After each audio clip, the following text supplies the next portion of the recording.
IPL-മായി ബന്ധപ്പെട്ട് ഇന്ന് പുറത്തു വന്ന പ്രധാനപ്പെട്ട 3 അപ്ഡേറ്റുമായിട്ടാണ് ഈ വീഡിയോയിൽ പറയാൻ പോകുന്നത്. ആദ്യത്തെ അപ്ഡേറ്റ് മുംബൈ ഇന്ത്യൻസിന്റെ സൂപ്പർ താരമായിട്ടുള്ള ബുംറയുമായി ബന്ധപ്പെട്ടതാണ്. ബുംറയ്ക്ക് എത്ര മത്സരങ്ങൾ നഷ്ടമാകും എന്നുള്ളതിനെ പറ്റിയൊരു കറക്റ്റ് ന്യൂസ് പുറത്തു വന്നിട്ടില്ലായിരുന്നു. എന്നാൽ ടൈംസ് ഓഫ് ഇന്ത്യയുടെ റിപ്പോർട്ടുകൾ പ്രകാരം അദ്ദേഹത്തിന് മുംബൈ ഇന്ത്യൻസിന് വേണ്ടി ഈ ഒരു സീസണിൽ 8 മത്സരങ്ങൾ അദ്ദേഹത്തിന് നഷ്ടമായേക്കും.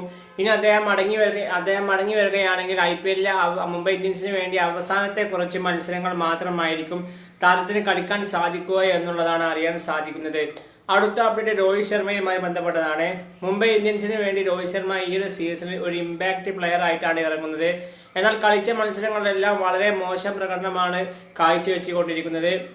എന്നാൽ താരത്തിന് ഈ ഫോം ഇനിയും തുടർന്നു കഴിഞ്ഞാൽ താരത്തിന് ചിലപ്പോൾ ബെഞ്ചിലിരുത്താൻ വരാൻ സാധ്യതയുണ്ട്.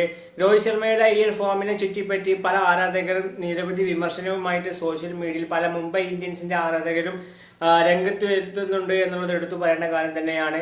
അടുത്ത അപ്ഡേറ്റ് മലയാളി താരം സഞ്ജു സാംസണുമായി ബന്ധപ്പെട്ടതാണ്. സഞ്ജു സാംസണ് IPL-ൽ ആദ്യത്തെ 3 മത്സരങ്ങളിൽ കീപ്പിംഗ് ചെയ്യാനും അതുപോലെ ഫീൽഡിംഗ് നടത്താനുള്ള ഒരു NCA ക്ലിയറൻസ് ലഭിച്ചിരുന്നില്ല. എന്നാൽ ഇത് ലഭിക്കുന്നതിന് വേണ്ടി സഞ്ജു സാംസൺ ബാംഗ്ലൂർ NCAയിലേക്ക് ഗുവാഹട്ടിയിൽ നിന്നും മത്സരം കഴിഞ്ഞ് താരം നേരെ ബാംഗ്ലൂർ NCAയിലേക്ക് പോയിട്ടുണ്ട്. അധികം വൈകാതെ തന്നെ ഇതുമായി ബന്ധപ്പെട്ട ഒരു പുതിയ റിപ്പോർട്ട് എന്തായാലും പുറത്തു വരുന്നതായിരിക്കും. താരത്തിന് NCA ക്ലിയറൻസ് ലഭിച്ചു കഴിഞ്ഞാൽ കീപ്പിംഗ് നടത്താനും ഫീൽഡിലോട്ട് ഇറങ്ങാനുള്ള NCA ക്ലിയറൻസ് ലഭിച്ചു കഴിഞ്ഞാൽ താരം അടുത്ത മത്സരം തൊട്ടും ക്യാപ്റ്റൻസി സഞ്ജു സാംസൺ ആയിരിക്കും കൈകാര്യം ചെയ്യുക.